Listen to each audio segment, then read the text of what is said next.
Good evening, everyone. What's going on with you? This is Derek McGee, pastor of the Bible-based church. Thank you for being part of our second virtual show entitled Conversations with the Covenant Brothers. God is faithful. God is kind. God has been awesome to us, and we are ever grateful to God for the privilege, the honor, and the blessing to be live before you. This is a show that God gave me a vision to launch, and I have my covenant brothers with me. And I'm going to bring them on one by one on screen, starting with my big brother, Pastor Richard Ash II. He is the pastor of the Net Church in Quincy, Florida. What's going on, Pastor Ash? Hey, bro, how you doing this I'm evening? good, brother. How you doing, man? Hey, man, I'm doing well, doing well. Awesome, man. I'm excited about our show tonight. Yes, Hey, sir. man, we will next bring in my brother, Pastor Bernard E. Hudson. Pastor Bernard, what's going on, bro? Not much, man. It's good. Everything's good. Glad to be here. Looking forward to the conversation tonight. Amen. Pastor Bernard is a pastor of Arnett Chapel AME Church in Quincy, Florida. Blessed to have him be a part of our show. Next, we have Pastor Roosevelt Rogers III. He's the pastor of the Old Jerusalem Missionary Baptist Church in Havana, Florida. Ro, what's going on, bro? Everything good, man. What's going on? Glad to be on the show tonight. Yes, sir, brother. Yes, sir. And our last but not least is our fifth covenant brother, and that of Pastor Julius Harris of the New Jerusalem Missionary Baptist Church in Havana, Florida. What's going on, Jay? Hey, what's happening, brothers? Hey, man, good to see y'all tonight. You too, bro. I'm excited about our show tonight, brothers and sisters. We're going to have a great time. We have a tough conversation to have this evening, but an exciting conversation we're going to have this evening. And so looking forward to our discussion, looking forward to what we're going to delve in. As we shared with you all last month, I'm going to share with you now. We are real brothers, having real conversation. We don't plan on sugarcoating anything we're going to say tonight. I gave you a precursor last month as to what tonight's show was going to be. But our title is My Skin is My Sin. How do you feel about being black in America? My skin is my sin. How do you feel about being black in America? There are 5 questions that we're going to use to carry our conversation through tonight. And so we are going to handle that in that regard. And as we're doing that, I'm going to also be sharing our live stream to each of the brothers' Facebook pages as well. So those of you who are followers of theirs will be able to also go there as well and be able to enjoy the show. And so let's delve in if we can.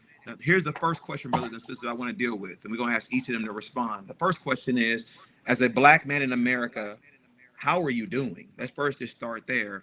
How are you doing? And so, Pastor Ash, since I brought you in first, man, let you first answer the question. As a black man in America, how are you doing? On a personal level, I'm doing pretty good. I'm doing pretty good. I guess I've been black all my life. Yes, you have, brother. I have, and I'll say unapologetic. Love everybody, but I love the skin I'm in too. That's right. But I'm doing well, man. By God's grace, I'll put it that way. A lot of things bother me as a black man in America, but then I'm encouraged through the spirit that it won't be like my father's famous saying. He always said, and I have taken it on too. It won't be like this always. That's right. So yes, I deal with struggles, but yes, I can see some triumphs and I see some light at the end of the tunnel.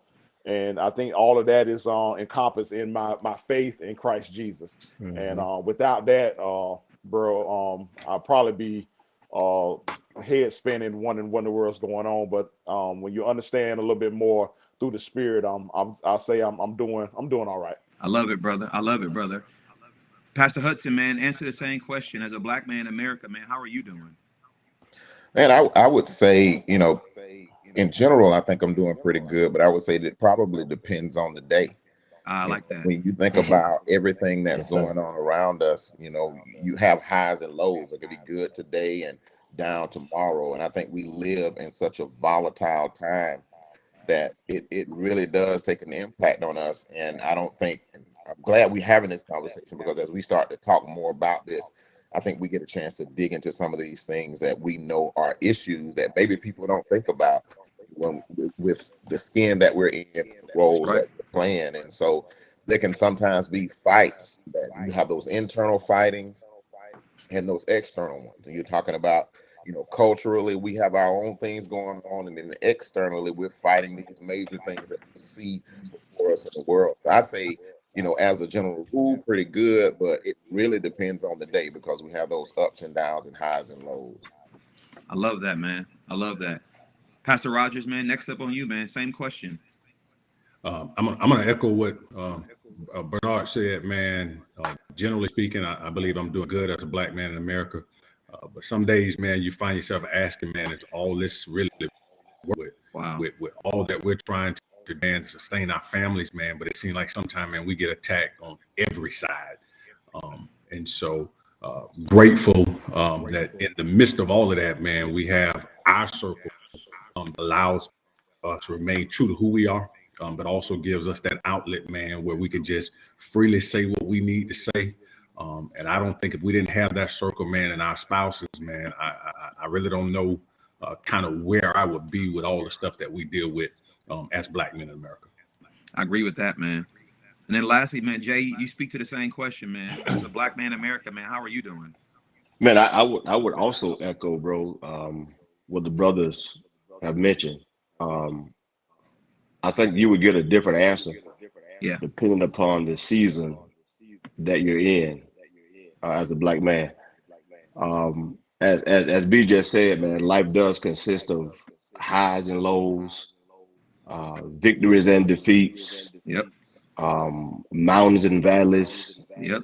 But to be honest, bro, I think I'm in a great place. I have a strong sense of my own somebodyness. Well, I like that. Man, I know who I am.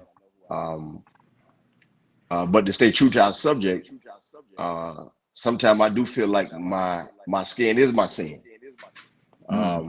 But again, as Ash mentioned, I am comfortable in the skin. Yes, sir.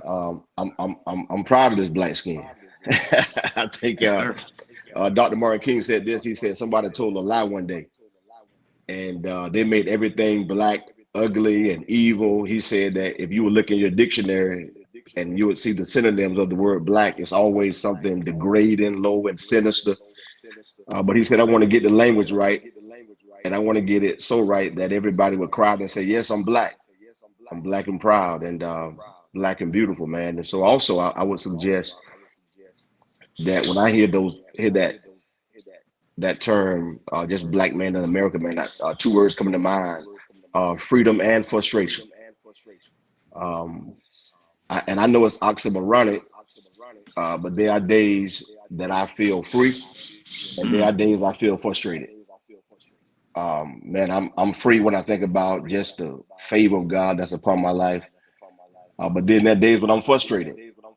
I mean, when I'm visiting the hospital and I'm taking the elevator, and some older white sister grabs her purse. Wow. When I'm in a department store and the staff follow me around as if I'm in there to steal, that can be frustrated. When I think about what happened on Capitol Hill on January 6th, knowing that there's no way that black people could have done that and survived. So though our skin can be our sin, sometimes I feel like their skin is their shield. And I just kind of stop right there. Man, I appreciate just the honesty, man. You know, for me, it is, I think about this question often, especially now having a 17-year-old son who's a senior in high school. You start looking at things through a different lens. You think about releasing your child into the world as an adult. We know at 18, our children still aren't ready for adulthood in that regard. There was a word that we used earlier that I actually would agree with, which is there are times when it's frustrating. No matter how much you accomplish, right, based on the worldly definition of success, for some you're still a threat. I have this conversation with my son all the time. When we walk into places, I always tell him, take your hoodie off, right? Keep your hands clear. Give no reason to be threatened by you. My son is a football player, so he's muscular, but he's not desiring to be a threat. He's innocent in most spaces, but having to educate in that regard, trying to make sure that even when I'm frustrated, I'm not frustrated to the point where I'm labeled or we're labeled as an angry black man, right? Like, wow. It's in that regard. In the professional realm, right, I work in a setting that's really, by definition, is known as being, lobbying is known as being a white male profession. And so in most settings, I'm the only one in the room that looks like me. And I don't walk in angry. I'm just aware.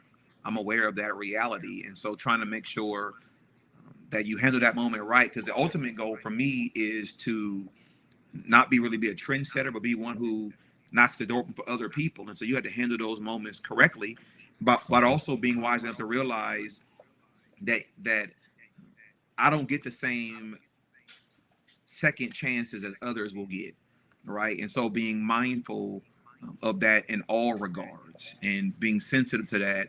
And then as a pastor who's pastoring Black males, right, in each of them in different sectors of their lives, man, also trying to understand their event, their frustration in that regard, man. And so frustration can be that, but also, man, just I'm encouraged.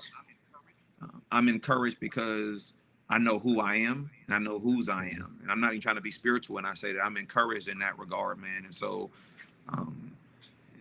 you know, I think about it through the lens of my grandfather, like from generations gone by to generations now. Wow. You know, there are things that I'm able to enjoy and have accomplished because my foreparents had to endure for me to have opportunity, right? And so I understand more things that my grandfather would say back in the day, but I'm also mindful that I am the dream they had, right? So handle the moments properly in that regard. And so while there are frustrations, my frustrations will never supersede the victory and the joy in that regard, man. And so as we go further in this conversation, I want to again share with the audience, this is going to be a fun topic, going to be an exciting topic. We're going to be real. The chats are open both on Facebook and on my YouTube channel. And so feel free to provide comment, provide words of affirmation. We are grateful for that. We're going to press forward and deal with this second question, because this one here. Yes, sir, Bernard. Go ahead, bro. I want to add something to what Please, you just man. said, because Absolutely. I think it will add something to this, that Please. also our skin causes us to carry a weight. Being male and Black causes us to carry a weight that I don't think many people are aware of that we carry. Yeah, deal with that. It does not matter. It does not matter how refined you are. It does not matter how polite you are. It does not matter how educated. It does not matter how prepared. We still face those stereotypes. And it's Yes, like sir. you said, being in those environments that we're not supposed to be in. And as Julius indicated, getting in an elevator and someone clutches their purse, or you being in a department store and someone from a distance follows you around the store. The weight that we carry is also understanding the mantle that we carry as well. I like that. Representatives of God. And now we have to face these same things, but carry them in a different way so that we don't give credence to the stereotype they put on us, and we don't bring shame to God in the way that we react to those things. And so when we start to deal with this kind of stuff, and I know we're going to get to it a little bit later, when we talk about being, and I'll just save that for later. I just want to say it's a heavy weight that we carry, and it's a struggle sometimes because we're, as much as we're pastor and leader, we're also human. And so those same triggers that everybody else has that kind of pushes you over the edge, you have that as well. And so trying to deal with that and carry that as we go through, it can be a heavy burden to bear. Absolutely. I'm glad you jumped on that, man, because again, just having a real conversation, you know, it's for those, the listening audience, those who are watching, let me thank you for being watchers both on Facebook and YouTube. I can see the viewership numbers and things of that nature. So I'm grateful for you all being on. And you're right, bro. You're absolutely right. It's one of the things we're going to talk about as we get there is talking about it from a pastoral perspective, because there is an expectation of our conduct, and there's a reality of our conduct that we want to expound upon in that regard, and have real discussion. And so as we press forward, here's the second question I have, and this is something I thought about when we were preparing for this show that I think is critically important for us to really expound upon, is, as a Black man, what are you doing to remain mentally healthy and calm? That word calm to me is very important, right? Because again, we have to handle our frustrations in a different manner, right? We have to be mindful. Jay mentioned January 6th. And we have to handle our frustrations differently because that the result won't always be the same in that regard. And so just thinking about it, man, again, this is a tough conversation for some people to endure and watching. That's why we're having it. But, you know, Ice Cube said years ago, man, that my skin is my sin, right? It's no matter what good I accomplish, people will still look at me solely based on my skin tone, not based on my accomplishments, not based on how I treat other people. There are some who are going to be threatened by you or treat you differently.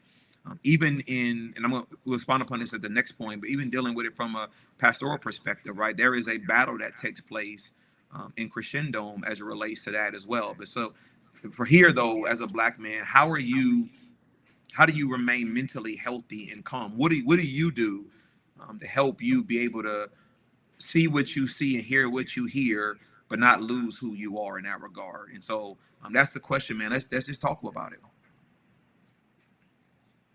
I'll go first. Okay, brother. I think that I was going to kind of get to this before, but it's a bit difficult. W.E.B. Du Bois, and I'm going to pull a Julius on y'all right now. He talked about having a double consciousness, and we're forced at times to be two people in one body. Yes, sir. Because we're having to handle and be who we are as a person, but also being that person in light of what the expectations, the external expectations are on us. And so I would say in order to try to maintain our mental sanity, you got to have, we mentioned this in the last one, you got to have healthy outlets. You got to have things that you can do. You need people that you can go to, people that you can talk to, because keeping that in, it's not going to be a good thing to have those two things battling internally all the time. So you got to have some safe space where you can talk about those frustrations. You got to have some outlets where you can just free yourself from that altogether, because if you don't, it could really be, as you mentioned before, volcanic, because it ends up showing up in other ways. It ends up coming out in our lives in other ways. And I'll just testify that you know, sometimes it's 2 or 3 days out of the week, you wake up and it's like, oh man, you feel like just the weight of the world is on you, trying to balance and battle those things. And so in the end, you have to find out, how do I do this? And something I was taught, it took me a long time to learn it, and I don't know if I know it well, but saying no, you know, and being able to deal with those things and letting people know when, you know, this is taking me beyond not just what I'm capable of doing, but what I want to do. And so often, because of that weight, because of these expectations that are on us, we feel the need to be everything to everybody. And I think I said that in the last one. So, you know, and I don't know if a lot of people understand it because of that double consciousness. And then you take that, put it on top of pastoring, you take that and put it on top of your professional careers. There's definitely the need for an outlet. And so having the safe space, having those friends that you can go to are all things that I would recommend that I do. And sometimes you just send a text, say, hey, I need y'all to pray for me. I need Yes, this, sir. I need that. You got to have those times. That's right, bro. That's right. Ro, you was going to jump in, man. Handle it, man. Yeah, what I was going to say, man, is, and you know, and I'll be transparent, learn this, because I think sometimes as Black men, we try to protect our spouses from our aggravation, and really, man, I'm learning that they can handle it. You know, we try to protect them from our frustration because, you know, I don't know if y'all wives are like mine, but she like a firecracker, man. You know, she ready to, you know, sometimes she's ready to pop off. But really knowing that they're there, they have our best interest. This circle, you know, really helps maintain that mental balance. But then, man, I was just sitting there thinking as Bernard was talking, man, Jesus, I think, and not, you know, trying to be preachy and churchy in this moment, but I think he just taught us, man, how to handle it. At his highest highs and his lowest lows, he stepped away from the scene. Yes, sir. He always found time for him. And so I think when Bernard was saying, you know, we're layered, we're father, we're husbands, we're, you know, for those that's, you know, we have our profession, we have our, and then we're pastoring. And then I think sometimes, man, being under that microscope, man, that they want you to respond certain ways, but man, they forget we human. And they, you know, sometimes I think people think that they can say and do what they want to us, man, and we don't respond. But I think it's critical that we have to find some space to get along with ourselves, with God, as Bernard said, using that healthy outlet. And then, you know, and we learn from each other, man. We talk about it in our group, man. Sometimes we have to go sit on the chair and have a conversation with somebody to get all of this stuff out of our heads when need be. So, man, I think you got to know what works for you. But like Jesus, man, we got to find time to get away to never forget who we are. That's right. That's right. I'll tell you, man. Yeah, you go ahead, man. Go ahead. Yeah, what a great question, bro. A few things I think I kind of alluded to it in our last conversation. I'll just start here tonight. In 2019, man, the leading cause of death of Black men from ages 15 to 24 was suicide. And listen, this was before the pandemic. Yeah. And they suggest because we as Black men don't know how to deal with our stuff. Growing up, Black boys are taught, we always taught this, man, be strong, man up. I preach man up, and they preach real good too. Don't cry. But bro, that's toxic. Man, listen, we're never taught nor given a chance to really express ourselves. I think that's why this platform, bro, is phenomenal, man, that we're doing this. But when you can't express yourself, when you can't express your own pain, as Bernard just said, it turns inward, and pressure can bust a pipe. Mm-hmm.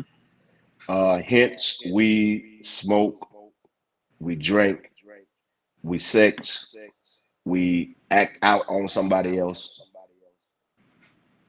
And then on another tip, Black people are resilient. And for so long, we've had to overcome a lot by ourselves. And we really get used to doing that. But I've just learned it's not healthy. So as Ro just said, man, we got to understand that we don't have to handle everything on our own. I think every Black man needs a hobby. Ralph West called it healthy play. That's right. He's, you know, Derek, you was in that meeting when he said this, man. He said a lot of y'all play, but you play wrong. That's right. And so, man, I think we got to help each other discover healthy play. I think every Black man need a hobby. Every Black man need a safe place. A safe place provides an emotional place of support without judgment. And man, that's why I thank God for our friendship, man, because you know we have a safe space where we could provide that place of support.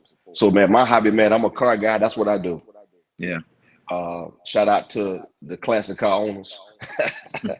Man, I jump in my Chevelle, man, and I don't go to speed limit, Bernard.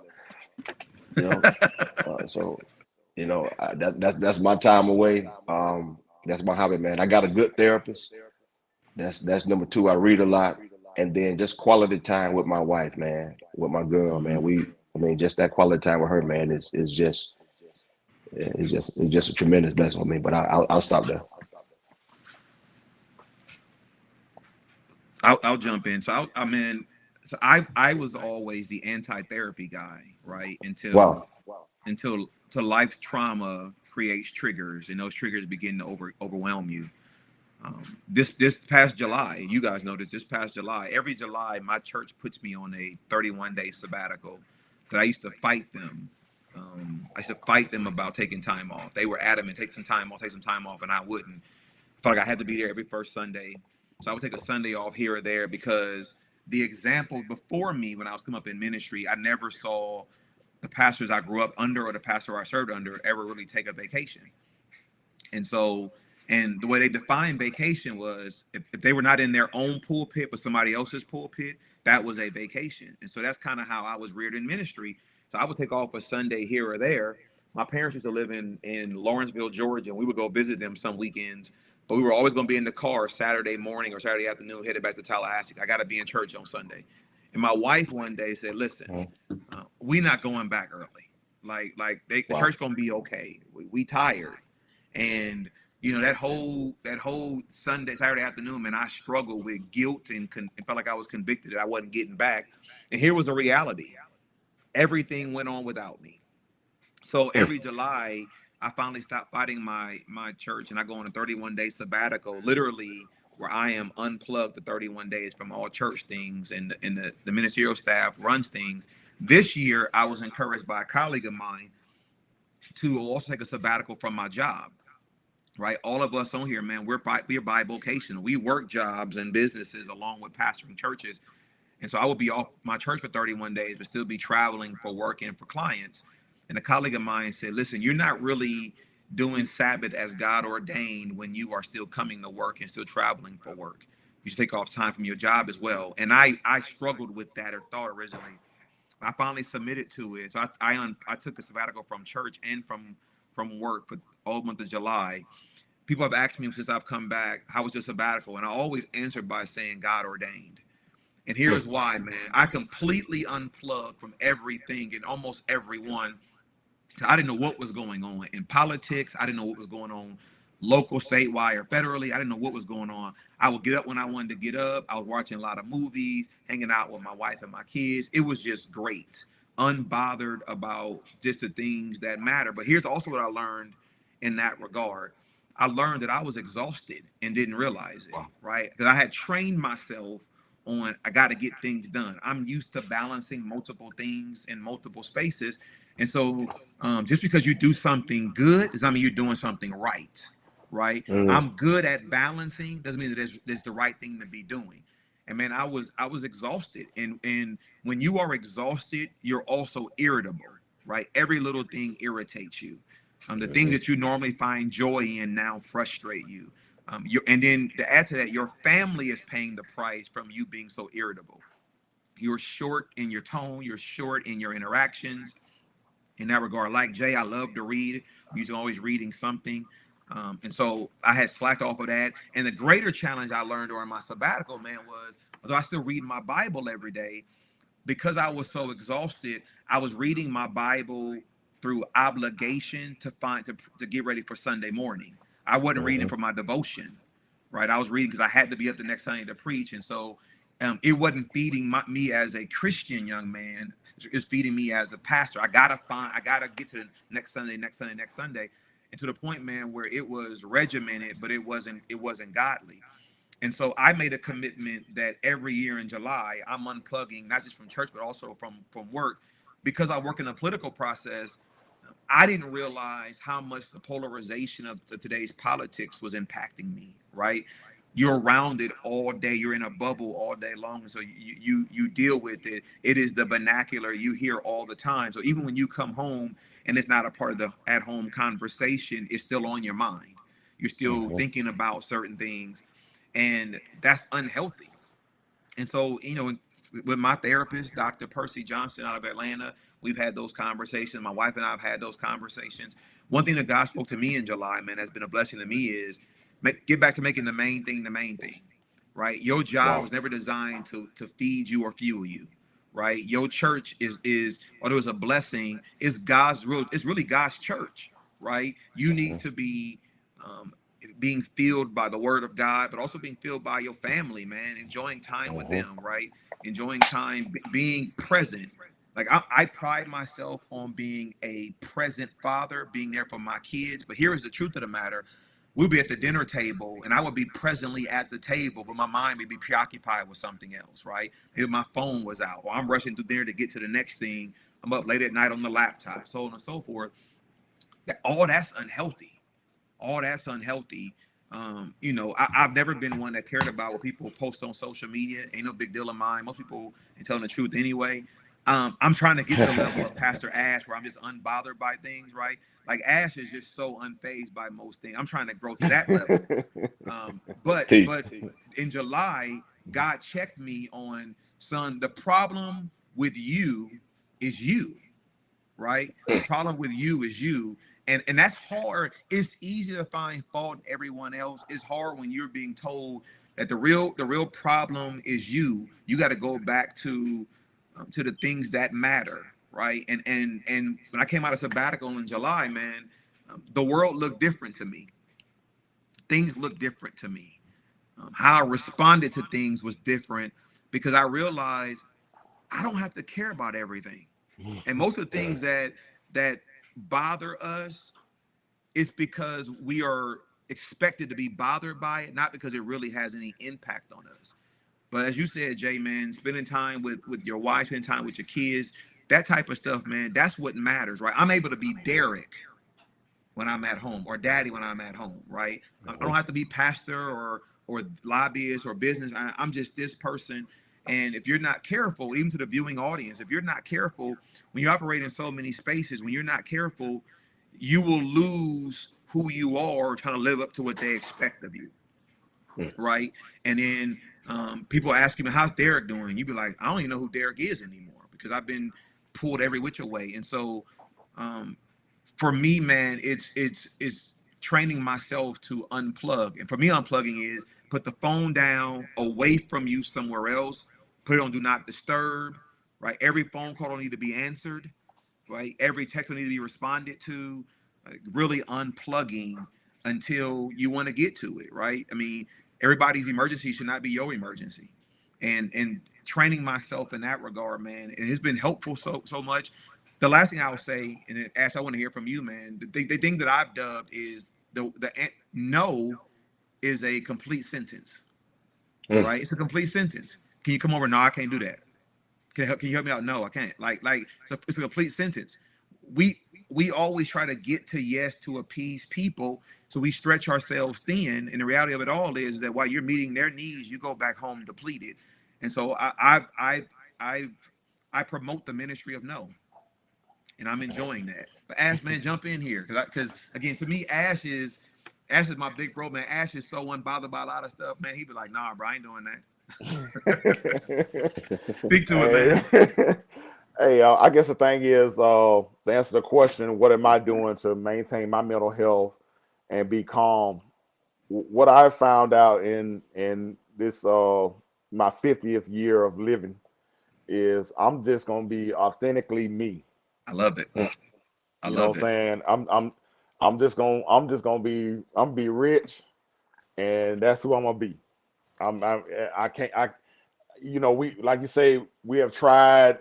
You know what I'm saying? We done tried the balancing of all this other stuff and still end up, you know what I'm saying, disappointed, right. Still end up not making it, and doing all these things when honestly, all I can be is me. You know what I'm saying? And you take me if you want, or you can leave me if you want. And I'm cool with that. You see what I'm saying? Yes, I'm honestly. And that's why I love y'all brothers, because y'all know who I am. I know you guys, and we accept each other for who we are. Point blank. You see what I'm saying? And that helps with my mental health. You know what I'm saying? That, you know what, I can't be no more than who I am.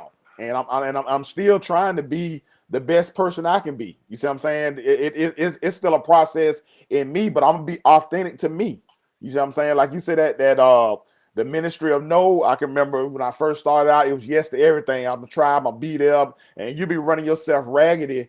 And when you honestly now you just be like, nah, not coming. Nah, bro. No, I'm not gonna be there. Don't want to do it, not doing it. You know what I'm saying? I'm fine with it. You know what I'm saying? It put it away, everybody else does it.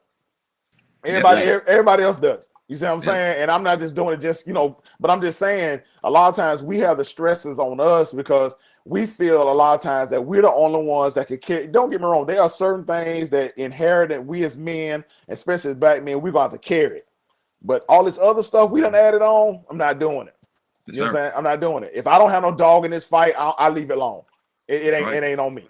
You see what I'm saying? So, and what I do to stay calm is, talking to you brothers, spending time like, I'm bivocational as y'all are too, but last week I didn't work the Florida State game in my capacity in law enforcement. I didn't. I needed a break, but I went to the game.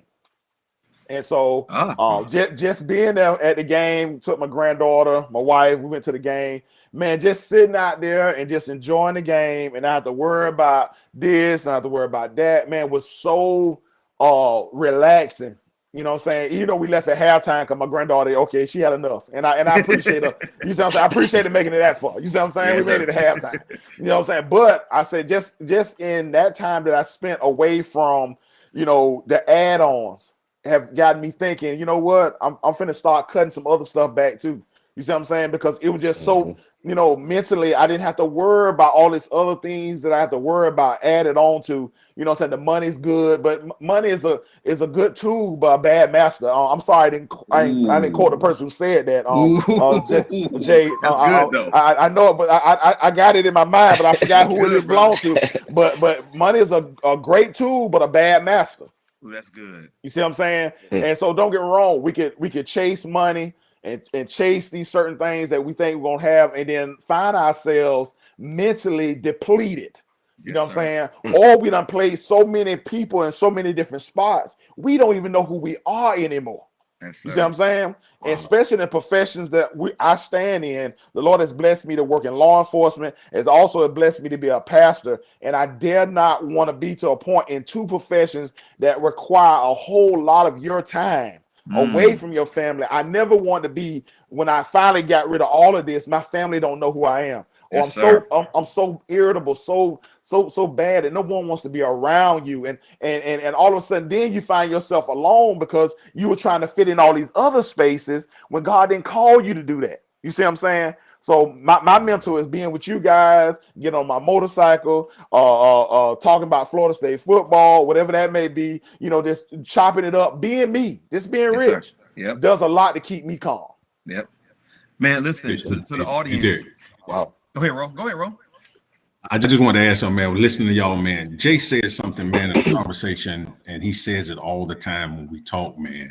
And he said, we give the professions that we work in the best years of our life. And then when we done giving them the best years of our life, man, we broke down.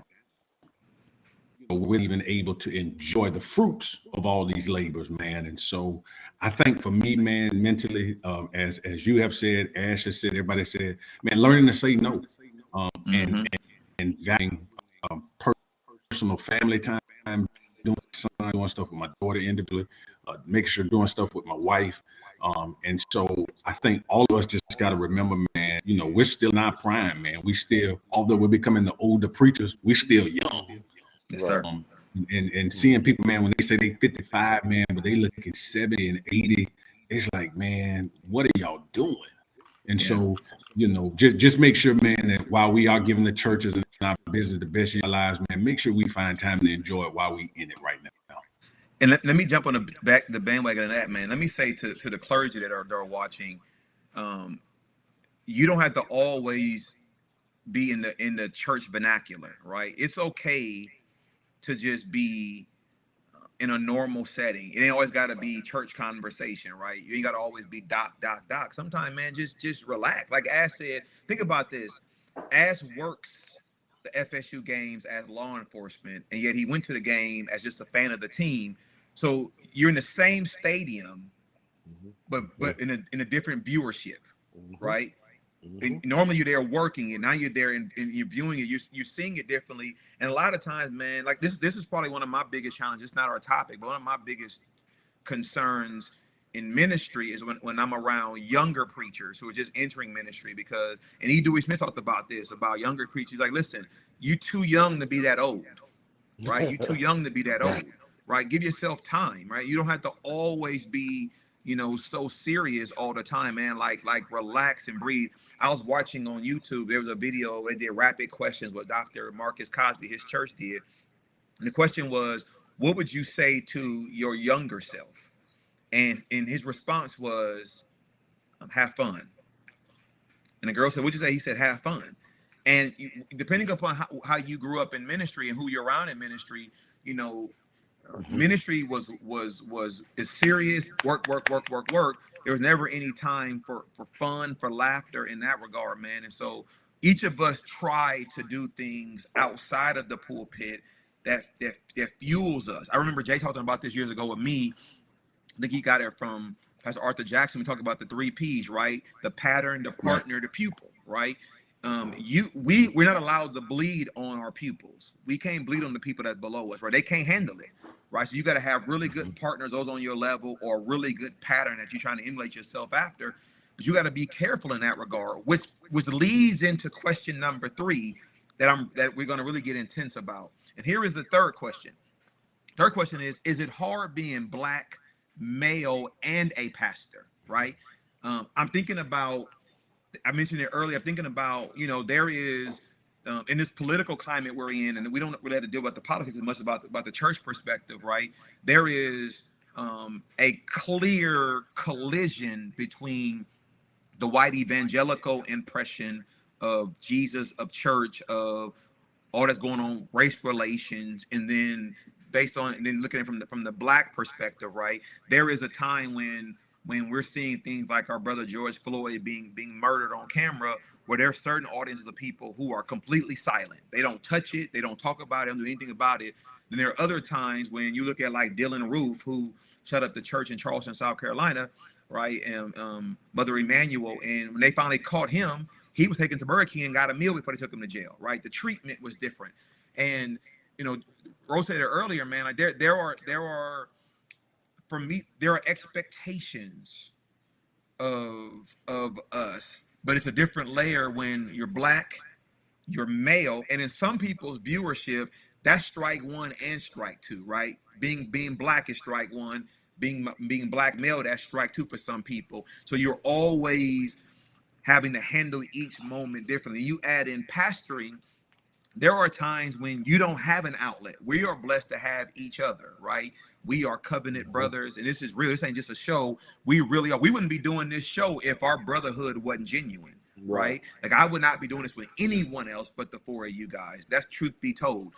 But when you add on you're Black, you're male, you're seeing what everybody else is seeing on the news, you're doing everything everybody's dealing with, then you're a pastor, right? So now you're up before the people regularly preaching a message of hope and of blessing and of love, and yet you're having to be able to press through it, right? Sometimes we are wounded healers, right? We're having to preach while we're going through our own pain. We're trying to help heal the people while we are bruised. And so the question is it hard being Black, male, and a pastor? And Roll Up, how about you start, Roll? Because you hit on this earlier and then you faded out, man. But bring that back in. We're talking about it because you're right, man. Like it's a challenge. And again, thankfully, we have each other to be able to encourage each other individually, but corporately. But it doesn't make it any easier. We just learn how to be able to encourage each other. So let me preface this by saying, man, not only being Black, male, and a pastor, me and Ash, man, we're not short dudes, and so man, sometimes that adds to it, because they just naturally assume, man, we these big menacing people, man, and so I've had to learn how to dial. I am. I literally had to learn how to dial it back, man, because Caesar, man, and Jay had to help me with this, man. And everything. I would put it out there, but I had to learn how to temper that, man, because realize, man, is people hang on to everything we say, man. Mm-hmm. Right. Talk about it, and I'll be transforming, man. I do have a Peter spirit, and so yes, he does. Really, man, if I get mad enough, man, I have to really be conscious of what I say. A lot of times earlier, man, people think they can say to us what they want to say, they can do whatever, and they forget we human. And they forget, man, that we have emotions and feelings just like them. And so, man, sometimes it is hard being Black, male, and a pastor. Because when we speak out, man, here from that angry Black male again, and so, I had to learn how to dial back. I just be honest. So sometimes I have to literally say, man, Roosevelt, don't say that. If you say something in a moment it may not be the right thing. It may not help the situation, but it actually may fuel the anger, adversity, and things of that sort. Delvin Williams told me something, man, and I'll say this.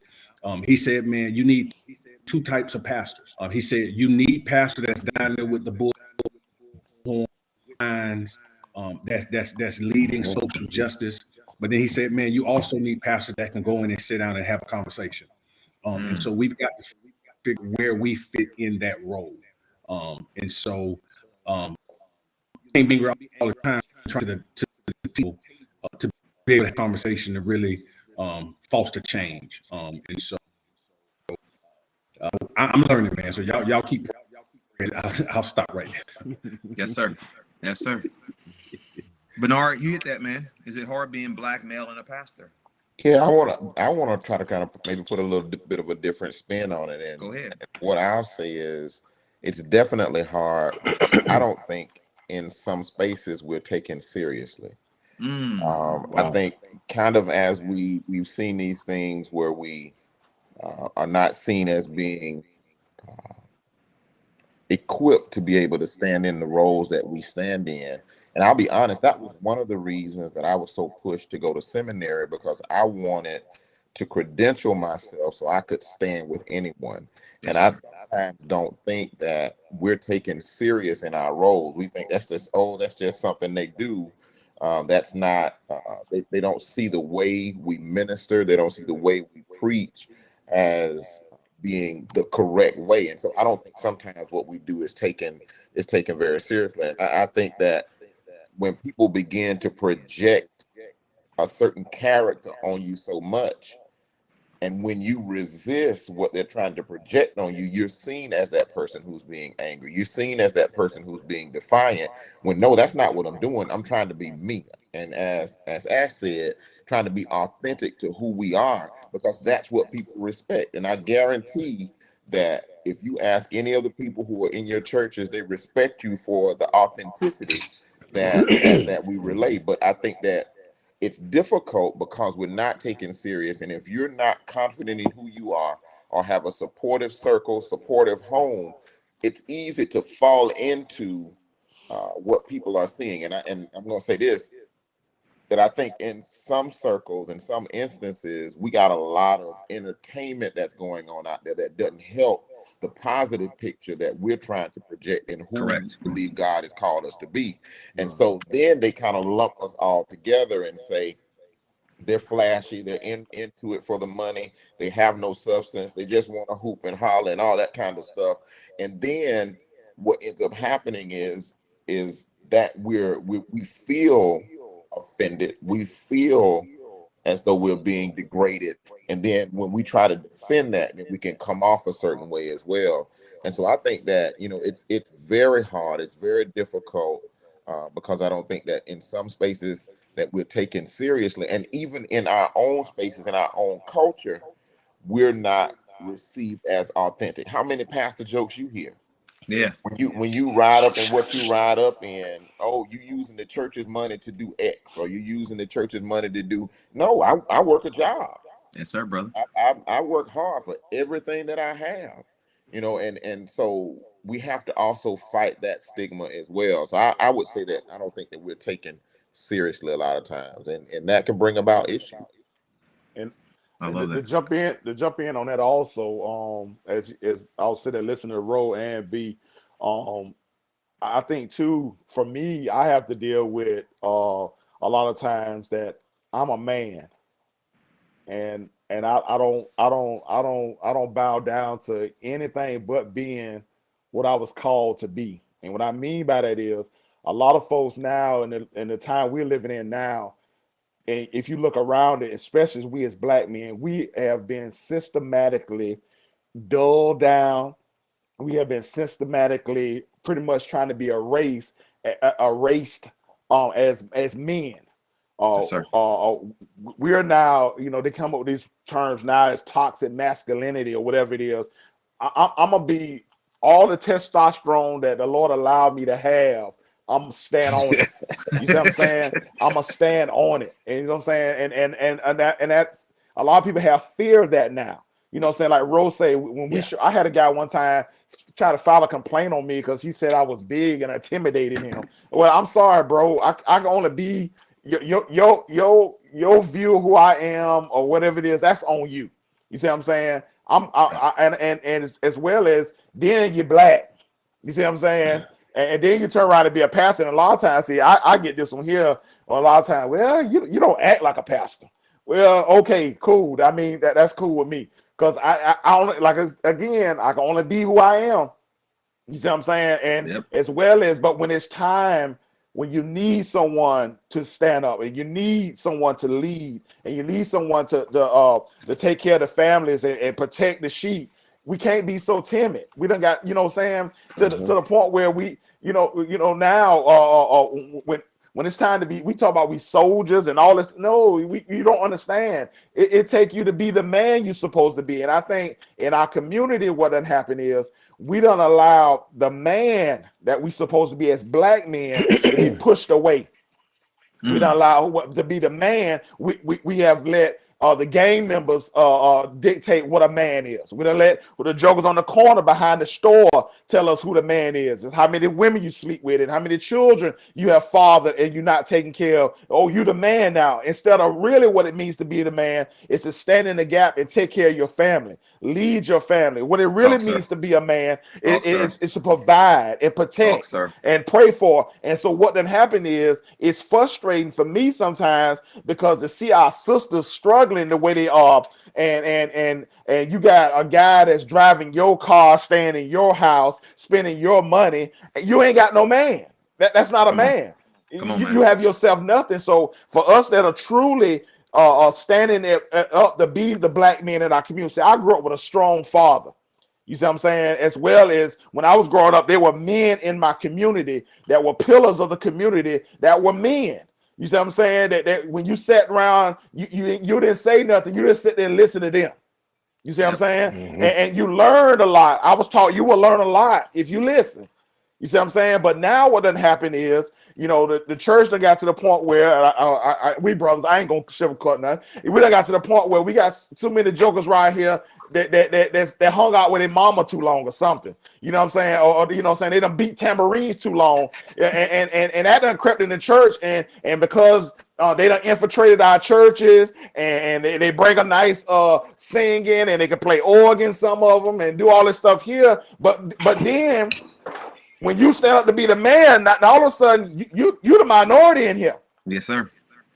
Wow. You the minority, and so now you just too strong. I mean, I shook a dude's hand one time. Man, you shook my hand so hard. What you mean shook it so hard? What's I supposed to be doing? I ain't here to rub your hand. You know what I'm saying? I'm just being honest, man. Well, how many of us are taught that you look a man in his eye and give a firm handshake? Am I right, D? Don't you do that in business? Not no finger. No. We ain't doing no. Hey, you rub my hand if you want to. I ain't. You telling the truth, though, man. But my point is, we done got to the point where that it's been that's been pushed so far away. You know what I'm saying? Like you say, the jokes is in the movies. When they show the church, who in the movies? Yeah. Who in the movies? Yeah. Who the butt of the jokes? Look at on television. Where's the black father on television? Huh? Where is he? Yeah. Where is he? He weak? Or only time we see us, we kissing another man on TV. What's up with that? Yeah, but y'all, I'm done. But listen, I'm done. Oh, you ain't wrong, man. Because here's the reality. The reality is, we can go back to the beginning of the welfare system, right? You look at people who get government assistance. You got to look at it that one of the qualifications to one of the ways you lose your government assistance is if you have an able-bodied man living in the house with you, which is basically created to keep the family divided. Right? Think about that, right? Government rather have you depending upon it than you having a family that's together. As mentioned, man, like you see, like I one show I like to watch is the show The Neighborhood with Cedric Entertainer, and he reminds me of that old school father, right? Like he just he hardcore, but that is foreign. That's absolutely foreign in today's time. Man, that's my bro. son Can I and jump in when you get a chance? Yeah. Go ahead. Go ahead, bro. Go ahead, bro. You know, I was just gonna say, man, that what Ash was talking about, man, really just begs for us to kind of hang out there for a moment. Man, I'm very particular about my image. Yes, sir. I'm not saying that I'm perfect. I mean, I'm very particular about my name. The Bible even says that a good name is worth more than riches. That's right. My wife will tell you, like, hey, I am my son's model for manhood. That's me. I'm their model for manhood. So don't mess with my image. Now I can mess it up myself by how I live, by the decisions that I make. I'm not saying that, but man, it's so important that we go back to that, man. That's why I try to push family in my church. Growing up for me, man, we idolized all the wrong people. So we idolized the drug dealers because they had the money, they had the women, and all of that. But now I'm learning, bro, that the real superheroes are the dads. Yes, sir. So if you are a father that's raising a family and you're in that house with that family, man, you're the real superhero. If you got a wife, you got some children, and you're in that household, man, that's the real superhero. And then back to what we were saying about pastors, about us as pastors, man, we do so much, and Hollywood paints that picture. The pastor, the preacher. If you see preachers in movies, man, he look at some of those Martin episodes. Yeah. Reverend Lonnie Love. Lonnie Love. Yes, sir. Man, listen. Either he's sleeping with the women, or he's stealing the money, man. And what that has done, that has created a lot of distrust, particularly with other black men with preachers. And so, man, for me, man, I'm intentional with trying to reach men in my church. Yeah. I honor the men in my church. I bring them up front. I celebrate them. I talk about them, man. That's on purpose, bro. That's intentional because I want men to understand that this is a place for you too. So often, man, on Father's Day, we call the brothers up front, man. We beat them up. I mean, and make them feel bad, and that's why they don't come. But man, I think our men have to be affirmed. We got to affirm them, man. Yeah. Affirm what they're doing, and put them in place, man, so that they could serve and be active in ministry, man. I think that's essential. So Jay, you just said something I want to hit on as we go into the next question. I want to hit on the word affirm. So to the viewing audience, especially to the women, it's important to understand. Gary Chapman wrote a book years ago called The 5 Love Languages, right? Best book ever.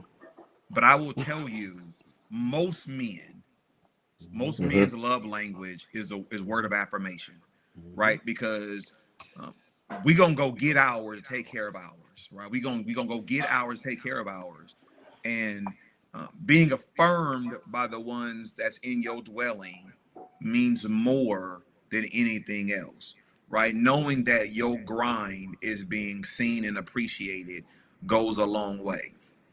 I say to my church, I'm not trying to win the north side of town. That's not an offense to the north side of town. I know God called me and placed our church on the south side to try to be a beacon of hope and impact over there. And so in that regard, I don't care about news media, billboards, social media posts, and that attention. That's not why we're doing it. When you are serious about the work, like I shared with people, I said, listen, I don't need a busy schedule of itinerant preaching. I'm gonna be up almost every Sunday preaching anyway, right? I love where I pastor. I love the people that I pastor. Now, I do have an itinerant schedule, but I don't need to fill my calendar with a lot of preaching engagement because I love where I pastor. But beyond that, I don't want to win my church and then lose my family, right? I don't want to, as you mentioned earlier, Ro and Jay, I don't want to give the best of my years, right? I heard E. Dewey Smith say that his desire was to start preparing for retirement at age 55. Wow. When I was growing up, I was born in Peoria, Illinois, raised in Los Angeles, and live in Tallahassee. My pastor in Peoria, Pastor Willie Williams Sr., was very ill and still preaching every Sunday. When he died, there were between 11 and 16 ministers in the pulpit, most of whom were ordained. Not one of them became his successor. When I grew up in Los Angeles, Pastor Roy Roberson Sr., he was hard of hearing and senile, still preaching every Sunday, right? And none of his ministers succeeded him. His son, who was a deacon at the time, later became ordained and succeeded him as the pastor. What I learned, though, is all they knew was preaching. All they knew was church. They had nothing else to look forward to but was that. For me, as Jay mentioned, I am my son's role model of manhood. I want my son to want to come to me and want to look at me as a model before look at anybody else. I want that. When you talk about celebrating men, we don't. I mean, I've been there with taking my kids on a field trip for their school, and you almost feel like, who are you? Like I'm babysitting my own kids. Like, hold on now. Like they have. I tell my kids all the time, listen, you have a problem in your class, tell them to call your father. Right? I want them to know, right? But because I want to give to my kids what I didn't see coming up. But what's critically important, y'all, is as much as it may be hard being black, being male, and being pastor, I'm also grateful that God equipped us for this as well, right? We equipped for this as well. We're equipped to be who we are. No one else would be able to lead the Net Church, our Net Chapel, Old Jerusalem, New Jerusalem, or Bible Base the way we do because God ordained us for that space, right? That's the reality of it all. Jay, you said something that I pride myself on, man. My character reputation to me is very important. I don't want to be in every space. I don't want to be at every press conference. I don't want to be guilty by association. People ask me, I say, man, listen, I got 4 covenant brothers. That's who it is. I ain't got a lot of people I talk to. I got 4 of them I deal with. That's who I rock with. And their opinion matters to me. Everybody else, it is what it is. And I think that's important. I want to pose this next question, man, because there's been things going on in our world that I think it's people want to hear from us on. It's a lengthy question, but it's an important question. Do you believe as pastors that we have a responsibility to discuss political current events from the pulpit, especially when it deals with race relations? Do you believe that we as pastors have a responsibility to deal with political current events from the pulpit? I'll give this to you. I mentioned Mother Emanuel and Me Church when that shooting happened in Bible study, and it killed the pastor and killed those 9 brothers and sisters in church. I'm selective about what I address in the pulpit because there's always going to be content to be able to bring up. But there's also some things where you just can't ignore, right? That incident I had to address. George Floyd, I had to address, right?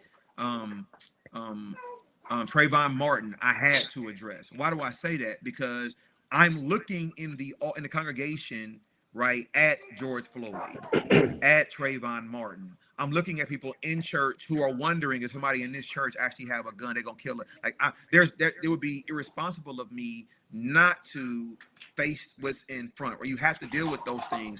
So I don't address everything from the pulpit, right? Also, because some of those things that we see, my members don't care about, right? It doesn't impact their everyday living. Some of them are trying to just make ends meet, right? So they don't really fully understand the speakership battle that's going on in DC. They don't fully understand what's going on with Ukraine. No offense, they don't understand that because that context doesn't affect. They're trying to make sure they have enough money to put groceries in the house.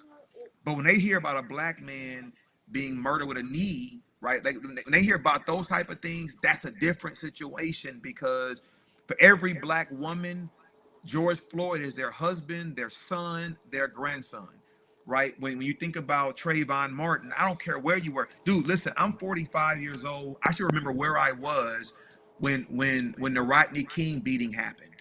Remember where I was. I remember where I was when the O.J. Simpson verdict was read, right? There's certain things you're going to remember because it's relevant to your context. And so while I don't address every political matter from the pulpit or every bad statement that's made from a politician, there's certain ones where it would be irresponsible of me not to acknowledge, because my members, they are wondering. They're wondering who's in the church that may or may not have, armed. Because where our church is, sometimes brothers and sisters without shelter will walk in right off the street and they'll come in there, right? Sometimes they'll come in there smelling like weed or alcohol, so on and so forth. There are people, for Black people, church is important to us, right? Back to slavery days, Black people would put on their best attire for Sunday morning, right? Church means something to us. So we don't plan to come to church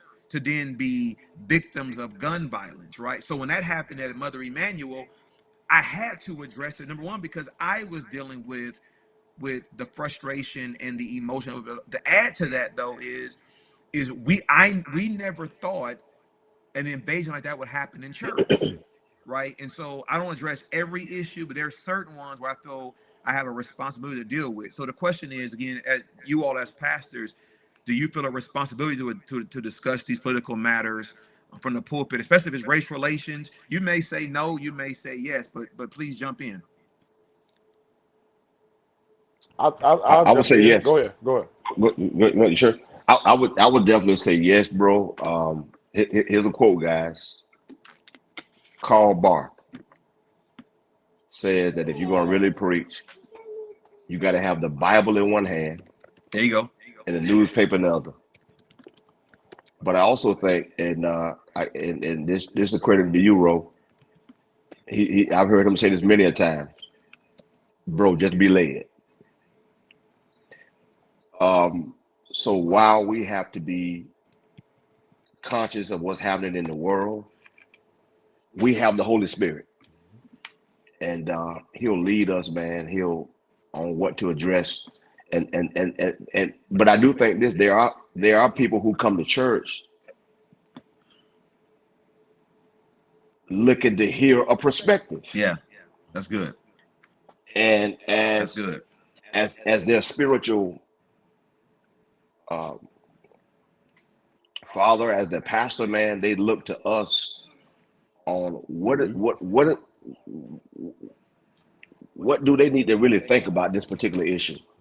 I mean, I address those issues as well, Derek, man.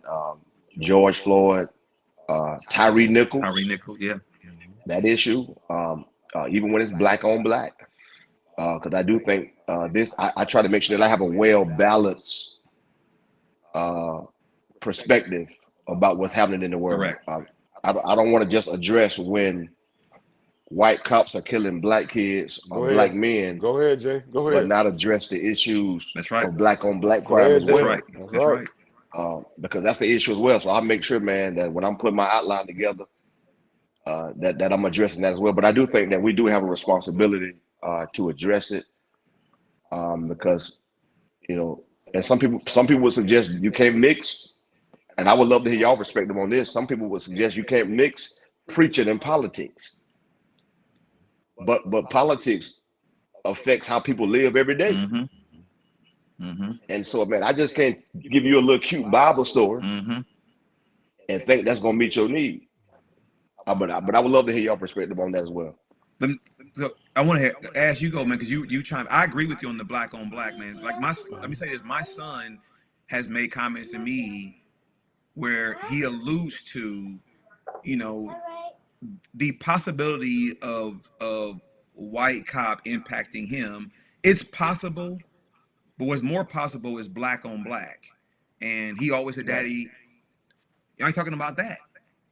And he's right. We don't like we need to. But Ash, you were saying something, about to say something when Jay started. Well, no, I think the thing is, like the main thing when it comes to us, when it comes to the political and current events, you have to make sure, like all of us pastor in different areas, and you got to know what fits the audience that you have. You see what I'm saying? The Speaker of the House has really no issue, with what I have to do with, in my pulpit, and Correct. as well as that's just not it. But at the same time, there may be other things that because you got to make this word relevant too now. You see what I'm saying? It's one thing to sit and talk about Job, and it's one thing to sit there and talk about Peter and the rest of them. But when I'm talking to someone that's sitting in front of me, that hey, the things they dealing with, they need to know, how does this apply to my life right now? You see what I'm saying? Because and if we're not making those connections with people's everyday lives of how this word is affecting us, is still relevant, because the Bible is relevant in whatever situation, whatever century we're in. It's the word of God is relevant. So it is something that some things, like you say, are so in all of our forefront, especially of as Black folks, that you can't just skip around it and just go. You see what I'm saying? Or you got to be able to do it. Now, me personally, I don't bring politicians into the church. You see what I'm saying? To speak in the church. That's how I was brought up. That I leave certain things. I don't tell people who to vote for.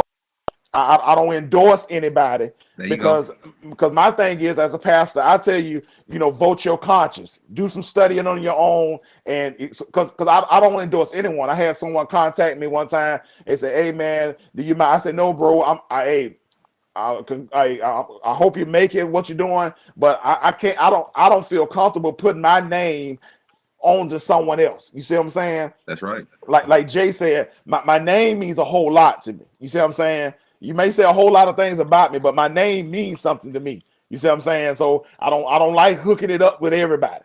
You know what I'm saying? But we have to be able to discuss certain things that are prevalent to us. You know what I'm saying? And not just, and you'll be surprised a lot of times, like you say, I don't just get up when it's because the profession I'm in. I'm gonna tell you like this here. You have to be careful sometimes that we're not taking just a 10-second clip of a 30-minute incident and jump on something and come to find out. Saying I had to deal with a young lady up in Birmingham who lied about the child on the side of the road,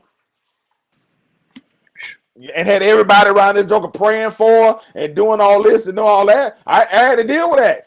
Everybody in my audit, they worry about, hey, is this girl been kidnapped? Hey, I had to deal with that. That's something I had to deal with. I couldn't just let it. Oh, no lie. Yeah. Hey, it's one thing I had to deal with the lies. You still tell one lie, and before you know it, they keep going and keep going and keep going. Before you know it, the lie get out of control. That's what happened. Mm-hmm. So you have to be able to take the current events of the day, and you have to be able to, and as well as I'll say this, and I'm gonna let someone else get it. You got to stay within what you know about. You see what I'm saying? I love you to death. I heard of a lobbyist. I still don't know what y'all do. And you know what?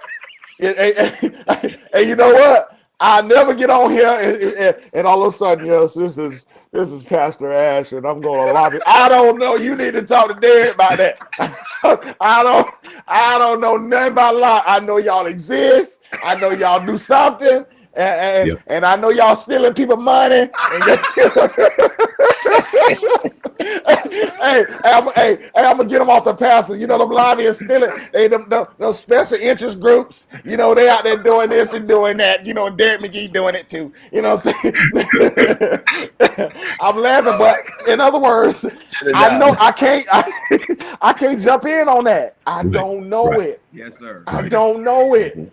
I don't know it well enough to begin there, even get the start on it. I don't. So I know that is not going to be relevant to us, because you know what? That is not my calling, y'all. Yes, sir. Yeah. Yes, sir. Go ahead, Rose. So let me jump in right there.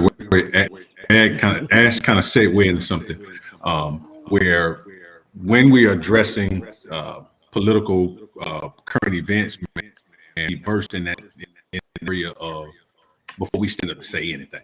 That's right. Because we can speak from emotion and be wrong. and our people, they gravitate to that. One thing, about our group, and there, we'll do it quick, man, and Bernard beats us to it. Hey, Derek, tell us what we're supposed to know from this right here, man, so we can convey this to our people. Right. Because you have a greater understanding of it. And I had to learn, man.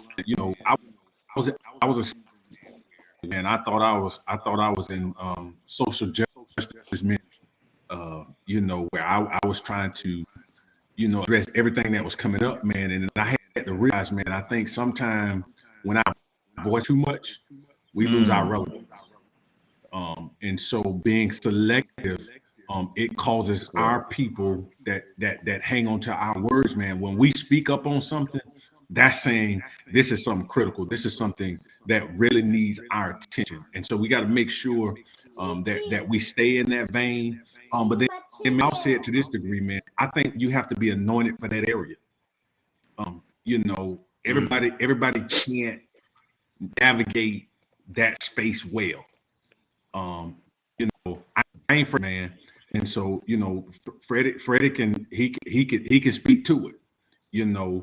Whether we agree with Jamal Brown or not, man, he's gifted in that area. And so you just got to kind of know what your vein is. You got to know your people. So making sure that we know what we're talking about. I think that's key, man. And I'm gonna say this: we got to make sure we learn how to keep our emotions in check. That's good. Because I think we can emotionalize situations that can make them very volatile.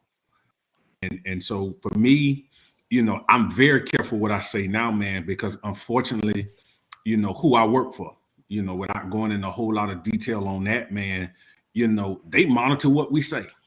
Mm-hmm. All they got to do is take this clip of conversations with the brothers, and if I say the right thing, that's it. Mm-hmm. And so I don't allow it to make me afraid to say what I say. A lot of times I say stuff like, man, these are the opinions of Roosevelt Nathaniel Rogers III. This does not represent my job. This does not represent my church. I'm speaking from a personal perspective. You have to be able to say that, stand on it. And so I think just being mindful of not trying to have something to say about everything, making sure when we do say something, man, it has substance. But your ending is what I think is the underline, right?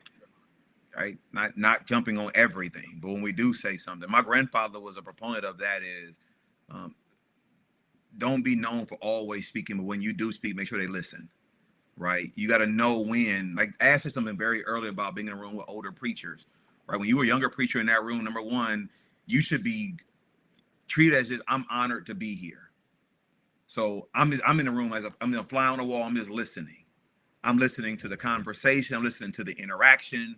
I'm listening to the wisdom or the errors that's being said. I'm listening.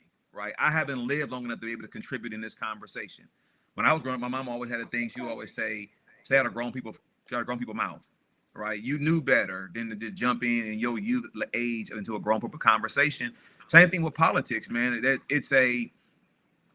There is a saying that I give the people come to politics that I really believe, which is this: national politics irritate me, local politics affect me, right? Everybody is so preoccupied by what's going on nationally, but really what affects you is local government. Right, city and county commissions affect you way more than what's happening in D.C. While you may monitor what's going on, it affects you more locally in that regard. Right, what's going on in the school district, so on and so forth. And so, Ro, you also mentioned about the emotions. Right, if you're not disciplined, you should not be on social media or on other platforms during a political time frame, because you will find yourself getting emotionally aroused based on somebody else's interpretation or reaction. And as mentioned, you got to do your research. Sometimes, every matter does not need my voice lent to. And sometimes, hear me now, brother, sometimes we forget that our people will follow our voices. Remember now, especially if you're pastoring an older generation of people, there was a time in the black church where if you wanted to run for office, you had to come by way of the black church. And if you came in there and spoke, the members assume if pastor is allowing him or her to speak as a candidate, they must be worth something, right? And so my thing in my church is you're all invited to come worship with us, but I ain't promising nobody no microphone, right? Because you're not going to we're not going to interrupt the worship service for you to give us a speech and then leave thereafter, right? We're not going to do that. And you can come and fellowship with us and worship with us. That's absolutely fine. I also pastor some hood people, right? And so hood folks, they know real from fake, right? So they'll say when they see, I don't like him, pastor. Why the person talk like they real about that. And so the reality of it all is our responsibility is to be handlers of the message of Jesus Christ the right way. We have to be led of God on how we engage in matters, how we speak to matters. But also, one thing that I've learned as I get older, man, is sometimes the best answer is, I don't know. Dr. Matt King Carter said that. He said to the preachers, we were talking to the room preachers, he said, you have to know when you just don't know. Right, you can't give an answer to every matter and every conversation. Sometimes I don't know. That ain't my business. I tell my kids all the time. So you know what I'm really good at? Minding my own business. Right, I stay in my lane, and I think that's important. I try to be educated on what's going on because I have people at the church who will ask me various things. But as you guys said, man, I don't endorse no candidates. I ain't trying to give nobody's campaign. I'm careful about what I say. Although I may not work in government, I lobby government, right? So we can still have an impact. I'm careful in that regard. But most importantly, as Jay said earlier, reputation-wise, right? I'm careful about how my name gets attached to anything or anyone. And that matters to me. I never want to lose my witness. Never want to lose my witness in that regard. And so, B, you can't just sit there, bro. I've been Coming to you anyway. Yes, sir. I've been waiting all night. Y'all see this book right here? Yes, sir. Okay. Touch it. Who's the author? So I definitely say we have a responsibility to address some things. I think the problem comes in when we address those things uninformed. My goodness. And everything Wow. we can't speak to. And so yes, that's why I'm reaching out when it gets into some area of politics and that. And I'm a little fuzzy on that. Yeah, I'm gonna reach out to Derek. I'm gonna try to find out, give me a little bit more information about that, because what ends up happening is because the people do believe in what we say, they do believe in what we bring, we can bring them bad information. And now we've led a whole group of people down the wrong path. And so we have to be informed about it, because we do the people a disservice when we're uninformed about it. And then you got to know what you need to bring. You know, as Ash was saying, you got to take the temperature in the church. So find out what matters to the church, what things, because you may be bringing something and you want to address something you've seen that's happening in TV, that's happening in politics. But the people are more concerned with, there's no affordable housing. We got people living in dilapidated homes and things like that. We can't get food, or we can't get the services or the health care or things like that we need. But you're busy talking about something that's hit the national spotlight, but the people are still suffering. So you have to find a way be able to take the temperature in the church, find out what the people need. And sometimes it's none of that. Sometimes people are stressed out and depressed and having anxiety and mental issues because we just went through 3 years of COVID and nobody knows how to adapt to it. Nobody knows how to live through it. And that's good, man, that we need to address. That's right. Yes, there are some things that we need to say some things about, but we got to be careful to not try to be, we definitely need to be relevant. So I want you to catch this right. Not try to be so relevant that we're on everything until people are coming to try to see what the theatrics are going to be this Sunday, rather than how can I be saved? Because that's what it is at the end of the day. Now, I held up this book because the politics of Jesus is really about the injustice that we face. And just like you said, if we're going to talk about crime, race against race, we need to talk about crime interrace as well. And we need to talk about these issues we're having in our communities. I mean, the church that I pastor is in Quincy, and there's something going on all the time. I had a senior member tell me once there was just a drive-by that happened down my street. I mean, there were shootings that happened. Every time you look around, and I asked some other members, I said, well, why is it that it keeps happening? Because it sounds like everybody I talk to know who's doing it. So why can't we stop it? Mhm. And those are the things that are Yes, sir. prevalent in people's minds. And so sometimes, yes, we need to address these things that we see happening politically, but we got to be careful that we're not missing the need that our people have trying to be up on politics, so to speak. That's it, brother. Man, goodness, that's good. So listen, Awesome. that's going to lead to our last question that I think is a great segue in. And so to our viewing audience, thank you all for riding with us. You guys have been rocking since we logged on this evening, and I'm grateful for it. Would you just, Bernard, your comments and perspective lead right into the last question that I want each of you to give an answer to, and we're going to wrap up after the end. And here is our final question. How do you preach hope to your people when life can seem hopeless? Right, whether it's from the racial perspective or just, as you mentioned, just their everyday contextual lifestyle.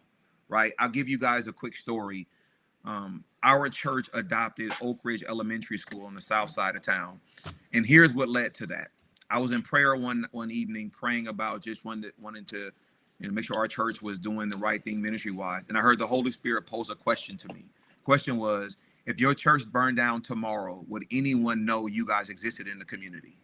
And that question became a conviction of mine. I reached out to the then principal of Oak Ridge. She's not there anymore. Now Dr. Jasmine Smith, who's there, is doing an awesome job. But her predecessor last year, I reached out, wanted to see if we can partner with them.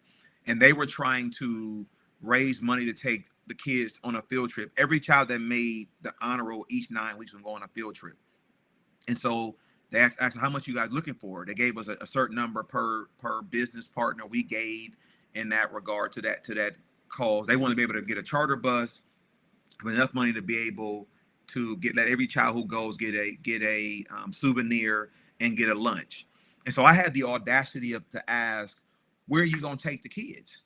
Right? I'm thinking she's going to say Wild Adventures. I'm thinking she may say Six Flags in Atlanta. And she said Challenger Learning Center. And without thinking, I reacted and said, what do you mean Challenger Learning Center? That's right up the street. And this lady said this to me. She said, Pastor McGee, you are right. It's right up the street. She said, but what you don't understand is the majority of the kids that attend the school that I'm a principal at have never been outside of a 3-block radius. So to these kids, Challenger Learning Center is across the world. And it was conviction because from where my church is to where the school is, I went riding one day. They're surrounded by 13 churches. And none of the churches at that time was partnering with them. And I'm not bragging on us. I'm saying that when your whole life has been defined by 3 blocks, right? You go from the apartment complex to school, you go to the local Dollar General or Family Dollar to go grocery shopping. All you know is this space. The Governor Square Mall is in another city, another state in your mindset, right? I mean, your world is confined by a contextual box. It's hard to envision anything else when you've never been exposed to anything else. And so I met a young man that same year at the school. I was talking to him, we're talking about basketball. I said, what do you want to be when you grow up, right? The boy I talked to before that said he wanted to be an NBA player. He's a young boy. What do you want to be when you grow up? They probably were in 4th grade. This young man looked at me and said, I want to be alive. Wow. And I began to realize, talking to him, his family structure was such where his uncle and his dad and all them had been in and out of incarceration to where getting to 18 was not realistic for him, right? He said, I want to be alive. And so when I posed the question of how do you preach hope to your people when life can seem hopeless, what Bernard said is so true. It's hard to care about DC or even City Hall in my own city when I'm just trying to put food on the table, right? So brothers, that's our closing question is how do you preach hope to your people when life can seem so hopeless? That's who want to jump in first? I'll go first. Go ahead, B. I think what we have to do is we got to first live hope. Oh, that's good. Because people are, and I want you to catch this, people are listening with their ears and their eyes. Mm. They're hearing what we're saying, but they're watching our lives to see if your life matches up with what you're preaching. I love that. We have to really be careful that if we want to, because sometimes we're going into neighborhoods where we may not necessarily live. And so we have to be with the people enough to understand what people are going through, but also live in such a way that gives them hope. And then that message, the message that we preach, has to preach hope. And sometimes we want to go and we want to throw cliches and we want to throw scripture at people, but not really considering the fact of how long somebody's gone through what they've gone through and not knowing the extent of what they've gone through. Here's one thing we started doing at the church on Thanksgiving Day. We actually prepare a meal and give it away. We serve it and give it away. We started doing it at the church, and we found people would come down and they would sit in the church and we would feed them, but we were only hitting a small amount of people. Last year, when we finally kind of got through COVID a little bit, we went up off of 90. And what I found is all cultures, all backgrounds, they were coming to get a meal, because here's what we assume. Everybody's giving away Thanksgiving baskets, right? Some people don't have the resources to cook the food you giving them. Wow. So we decided we're going to fix the meal. All you got to do is come and get it. And so what we're trying to do is be able to meet that need. So that is one of our ways of trying to give hope. And so it's all right to stand up on Sunday and preach hope, but we really have to make sure we're living hope. So we got to live it in our personal lives. We have to live it through our ministries so people can see that. Because if the only time we're going to do hope is when we're live streaming or when people are in the building, that's it. That dies as soon as it goes. We have to do hope more than on those moments, because we have to give people something that they can actually grab a hold of. And one of those instances, and I'm done after this, when we were doing it at the church, before last year, when we were doing it at the church, we got the church van and went up behind the liquor store where they were hanging out. And I said, hey, we got food at the church. Y'all want some? Open up the church van, let them pile in, took them back to the church, let them get whatever they wanted to eat, and then take them back to where they were. One of the dudes that I picked up said, Rev, I don't want to go back. I don't want to go back to the liquor store. Can you take me home? So I was like, it's about to get, I ain't had nobody else on the van with me. I'm about, you better not try nothing. So we get ready and we riding, right? And so he said, I want to talk to you. This dude, even though he was hanging out behind a liquor store, he smelled like alcohol. You can tell he had it rough. He started talking. He said, I went to seminary too. So then he starts to talk to me about the Bible. And what I realize is we think we got to run out there and we got to offer them salvation because they don't know nothing about it. We got to go out there. But really, there are more people out there who know more than a lot of people who are coming and sitting in the pews in the church. That's and right. So every question he asked, we engaged in that conversation. I finally got him, which was way across town, finally got him to where he wanted to go. And I got ready to let him out. He looked at me. He said, you're a real one. He said, nobody else would have had that conversation with me. You're a real one. And sometimes people are just waiting on those moments to have those conversations. And so one of the things that I think is a blessing for the ministry that my wife and I lead is that we try to remain reachable and relatable. There are no specific or no special people for us. We're done at the end of service. I'm talking to everybody in the building who want to talk to me. It could be the smallest child in there, or it could be the oldest, most senior person in there, but we're going to have conversation with everybody because we want to be reachable and relatable. Ro, why don't you jump in, man? Wow. Same question.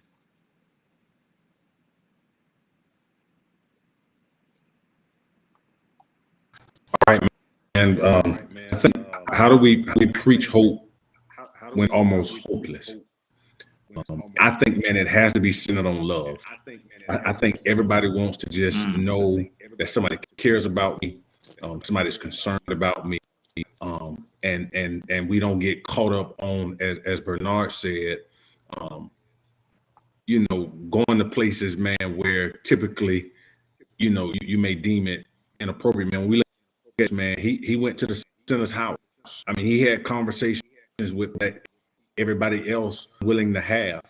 And I think we have to mirror a way that not only connects to the seasoned, educated member, but also connects with that one man that we got to spend a little bit of extra time with, man.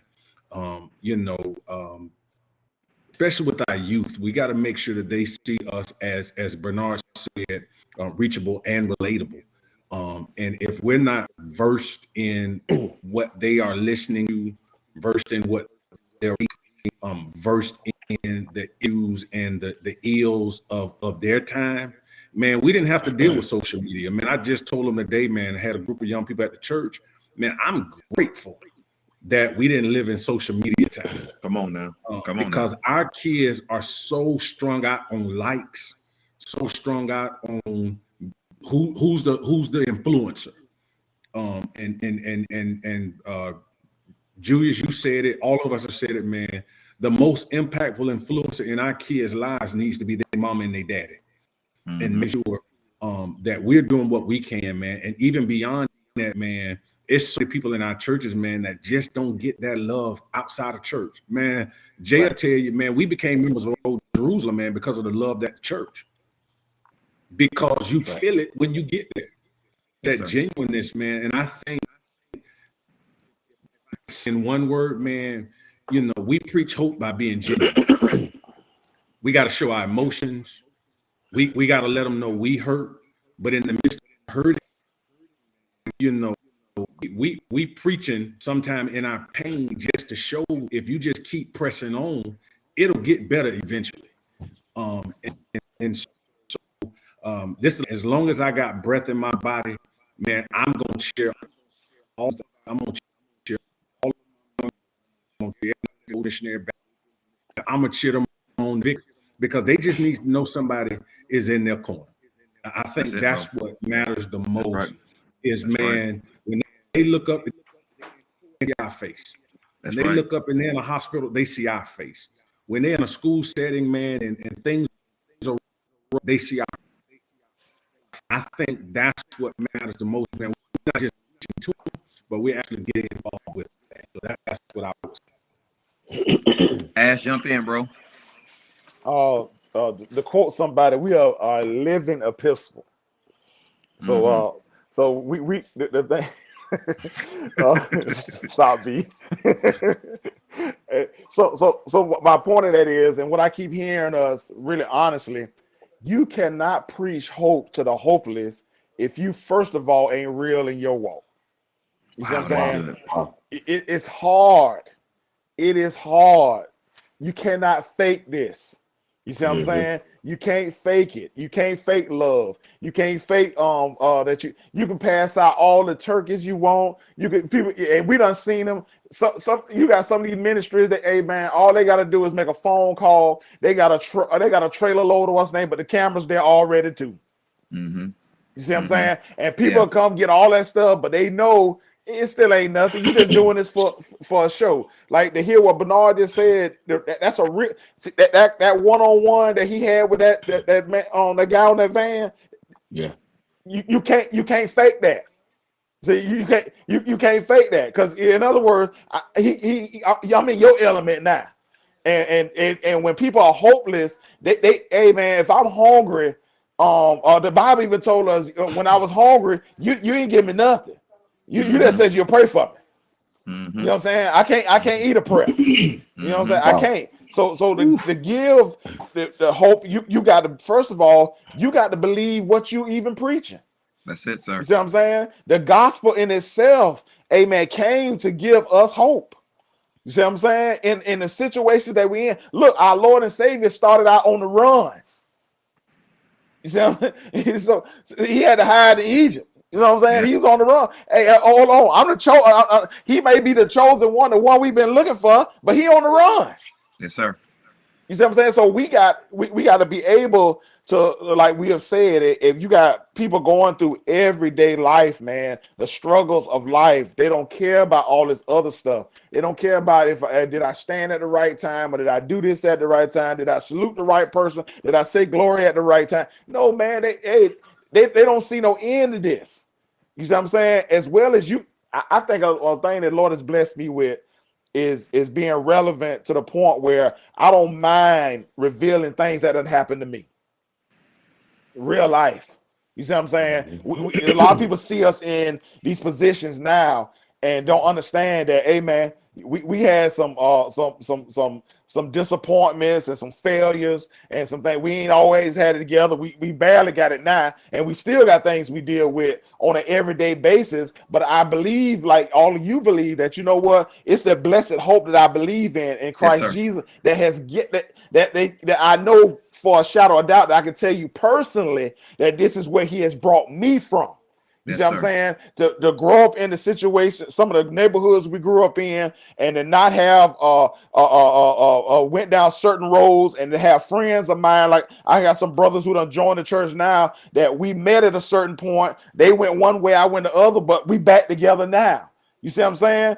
And all because, like we said before, brothers gonna sit and watch it for they join. There it is. You know what I'm saying? When is. you get men to join your church, they done sit there. They done sit there and watched you. You see what I'm saying? I'll quote on Malcolm X when he said that's too much power for one man to have. You see what I'm saying? Because they understand that if you do this the wrong way and they done seen it done. See, it's hard to be a pimp in church when the pimp's outside. Pimps know pimps. Yes, sir. So Yes, sir. it's hard to tell the joker you ain't pimping when he know, old joker, you pimping. You doing the same thing I'm doing. That's telling the truth. So to preach hopeless to the hopeless, you got to first of all, do you believe that what you preach? My goodness. Jay, you still there, man? You know, Y'all put get it. to the end, you want to lose Wi-Fi.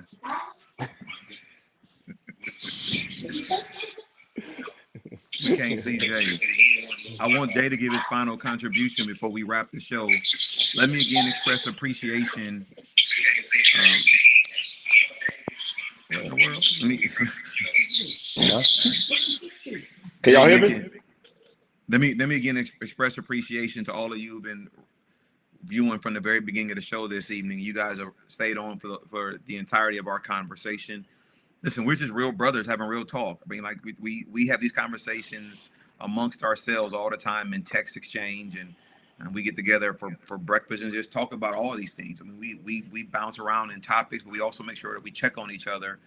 And so you all are getting a chance by God's design to really be able to be a part of the conversation that we have every day amongst the five of us. And I'm ever grateful for that. I'm hoping Pastor Jay can get back on to give us his final contribution to that question and give us one more or two more quotes of somebody that he's heard say something that he thinks is important for us to know. Jay is our quoter, right? Yes, sir. Is he? Let me see. Jay, you there? He lost his camera. All right. Well, so again, brothers and sisters, we appreciate all of you. Thank you all for being on with us. Thank you for staying through it all. I'm grateful for my brother, Pastor Richard Astor II, Pastor Bernard E. Hudson, Pastor Roosevelt Rogers III, Pastor Julius Harris. I'm grateful for just us being covenant brothers and having this real talk and real conversations, man. We don't try to dress up anything we talk about publicly or privately. As Ro said, Ro really is Peter, right? And we are prayer warriors because we are friends with Roosevelt, right? We have to stay on the wall because we don't know what he gonna say when he gonna say it. But I'm also grateful because he's self-aware that he is Peter. He is self-aware that he is Peter, and so I do want to have Jay chime in. I think he's gonna try to log back on right before we sign off, so I can give him a chance. There we go. I think he just came back in. There we go. There he is. Okay, Jay, you there? Y'all got me, bro? There you go, man. Yeah. Hey, man, give us your closing remarks, man, on that question, man. We're gonna wrap after you, but For sure, man. I want to just promote this book. Can y'all see that? Take it, pull it down some, pull it down some. There There we we go. go, right there. Church Growth by Bishop Donald Hilliard, man. And I guess my struggle would be, man, just trying to really build the people. Because when you think about the issues that our communities are dealing with, man, people are hopeless. They're struggling. In Gaston County, it's tough pastoring in Gaston County, man. A lot of people are struggling. You got issues of poverty, man. You got issues with the schools, you name it, drugs. I mean, so man, it's tough. And so, what I'm really trying to do is really build the people, because it can be a lot. You're trying to do it by yourself as a pastor. So I'm trying to build the people, and I think what they really want to know is they want to know that we love them and that we care. And what Hilliard says in this book, man, a couple of things that we got to do. He said we got to love the people, and I think that's what people really want to know, man. That they want to know that we love them. He said we got to lift the people, lift them up from poverty, man. Lift them from depression. Lift them from discouragement. Lift them from hopelessness, from despair. Then he said we got to liberate them. Like Bernard was saying, man, you can preach up all day, but man, you got to liberate people, set somebody free. And I think we got the message, but we don't have many miracles. And if somebody needs their utility bill paid and we can pay it, that's a miracle. If a parent can't get something for their kids and we can get it for them, that's a miracle. And man, so much of what we do as shepherds, man, a lot is done behind the scenes. I think Ash talked about cameras being out front. Man, I don't really care to that. I know you need to do that. I think I do believe in marketing your ministry. I mean, I'm not mad at that. But I go back to Jesus, man. I put Jesus over everything. Jesus said, you know what I'm saying? Listen, what you do in secret, your heavenly Father will reward you openly. Yes, sir. And just so I can have a great balance, man, a lot of what we do, man, what my church does sometimes, what me and my wife do, man, nobody knows anything about it. I don't want all my credit down here. I want some credit in heaven. That's right. And so, man, I would just close there, man. And we got to love the people, lift the people, and then liberate them and set them free. Yep. Listen, y'all. Once again, thank you all for rocking with us all evening. So grateful to every last one of you for being a part of this vision casting and being a part of our conversations. We are designed to convene live every fourth Sunday of the month. That is where we are now. That could change as we go into the new year. That's where we are as of now. So look forward to our next time gathering together. We haven't discussed yet our topic for next month. So I'm not going to give a topic yet, but you will know when it's time for the next show. But I'm grateful to my brothers. I'm grateful for us being who we are in front of and behind the cameras. We are serious about Jesus. We're serious about his church. We're serious about his people. And we're not in any point ever trying to be found not being serious about our call and our responsibility. And I'm grateful to God for both of those things. And so as we prepare to sign off this evening, allow me to again thank my covenant brothers, Pastor Richard Ash, Pastor Bernard Hudson, Pastor Roosevelt Rogers, Pastor Julius Harris. I am Pastor Derek McGee. We are the Covenant Brothers. This has been Real Talk with Real Brothers. Bless y'all. We love y'all. We thank every last one of you in Christ Jesus' name.